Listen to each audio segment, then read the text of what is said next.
tazama nitafanya jambo jipya. Mungu ndiye anasema.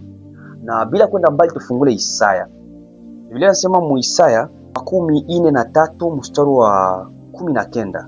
Biblia inasema tazama nitafanya jambo jipya. Tunatendea na title yenye inasema tazama nitafanya jambo jipya. Tazama nitafanya jambo jipya. Mtu wa Mungu nisikilize. Wakati Mungu anasema tazama nitafanya jambo jipya, Mungu anakuwaka iko naonesha kuwa kuna jambo ambalo lilikuwa sio nzuri, nataka niliondoe. Mungu anakuwaka iko naonesha kuna jambo ambalo lilikuwa la mbaya, nataka niliondoe. Mungu anataka naonesha kuwa kuna machungu ambayo ilikuwa nataka niondoe. Mungu anataka naonesha kuwa kuna machozi ambayo ilikuwa nataka niondoe, nilete kicheko. Mungu anataka naonesha kuwa kuna huzuni ambayo ilikuwa nataka niitoe.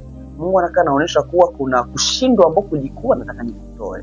Sikia nikwambie mtu wa Mungu, fasi yote ulikuwa unatembea, unaenda, unafanya kitu unashindwa, Mungu analeta jambo jipya uanze fanya uwezi.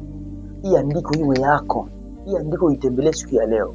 Unapokuwa na maumivu yoyote, kumbuka Mungu anasema tazama nitafanya jambo jipya. Na kwa hii siku ya leo Mungu aliamua usikie hii andiko. Maana ni kusema Mungu anataka badilishe jambo ambalo lilikuwa linakatala maisha yako. Kwa hiyo ujikaze sana. Kama ulisikia hii video, andika mkomentari, Mungu asante kwa kunikumbuka. Na itakuwa baraka sana kwako, kwa maana siku ya leo Mungu anakutembelea, Mungu anakukumbuka. Na iwe hivyo kwako. Kama umeamini usikose ucomment na kuigawa hii video kwa watu wengi. Mungu akubariki.